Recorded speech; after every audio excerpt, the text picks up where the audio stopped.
The first night it happened, Victor assumed it was just one of those restless evenings everyone has from time to time. He lay in bed, staring at the faint streetlight glow filtering through the curtains, mind wandering to work deadlines and the half-finished paint job in the hallway. He checked the clock, 1:17 a.m., and rolled over, expecting sleep to come eventually. It didn't. By 4, he was still awake, his body tired but his mind stubbornly alert, thoughts looping in a quiet frenzy. When the alarm went off at 6, the jolt of sound felt almost cruel. He pushed himself through the day in a fog, telling himself that surely, tonight, exhaustion would win. It didn't. By the third night, Victor began to feel the strangeness of it. He had never had trouble sleeping before. He loved bedtime, loved the cool darkness, the slow drift into dreams. Now, it was as though some invisible switch in his brain had broken. He would lie down, close his eyes, and nothing, only a parade of thoughts and an uncomfortable awareness of the minutes ticking by. On the fourth morning, bleary and irritable, he called his sister, Laura. "You're describing insomnia," she said bluntly.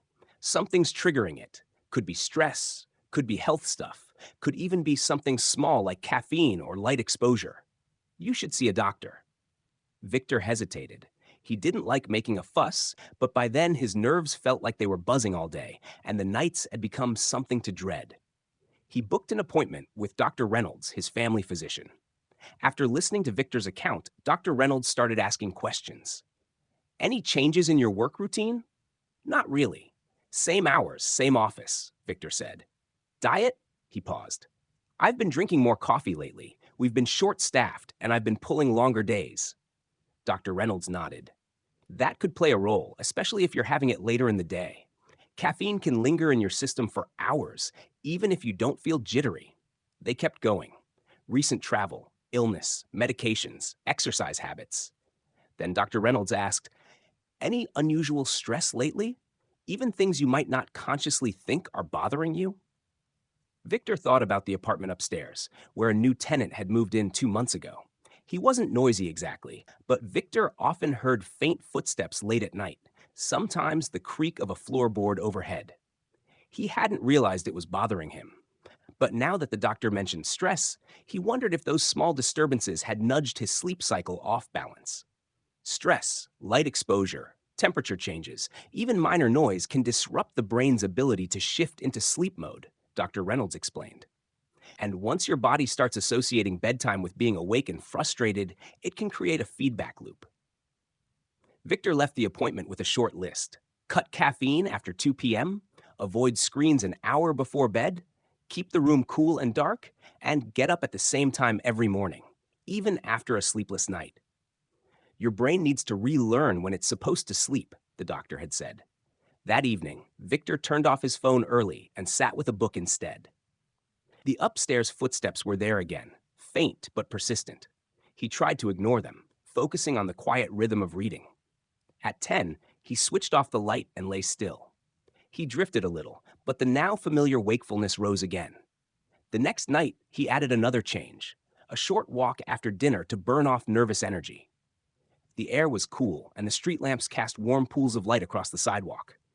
By the time he returned, his mind felt less restless. He still didn't sleep through the night, but he managed a few solid hours before dawn.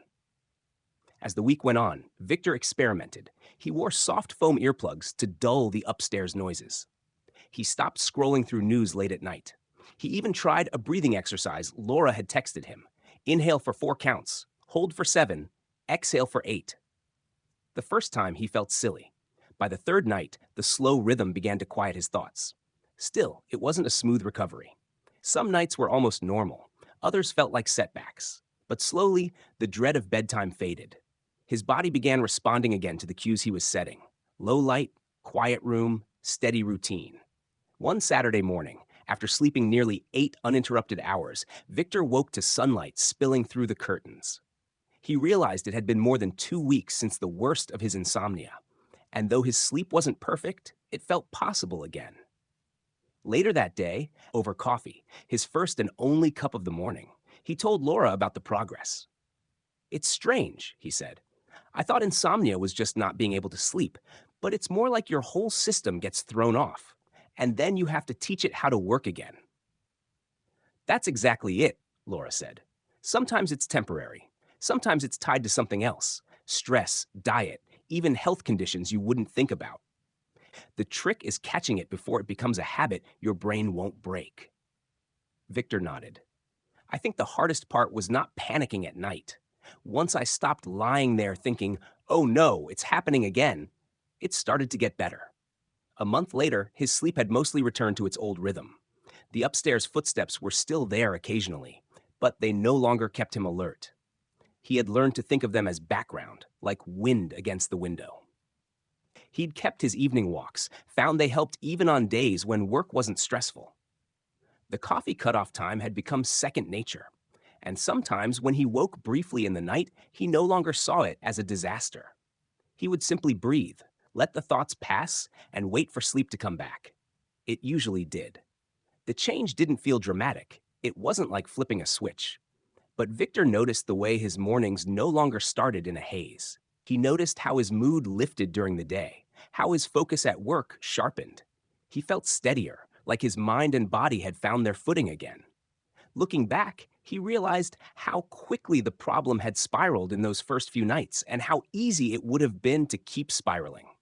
Now, he knew the warning signs: a restless mind that refused to quiet, a creeping sense of dread at bedtime, and he knew what to do before they grew into something larger. He still thought about what Dr. Reynolds had said during that first visit. Sleep is fragile, especially when life shifts in small ways we don't notice. Treat it like something worth protecting. Victor had started doing just that, and for now at least, sleep was something he could count on again.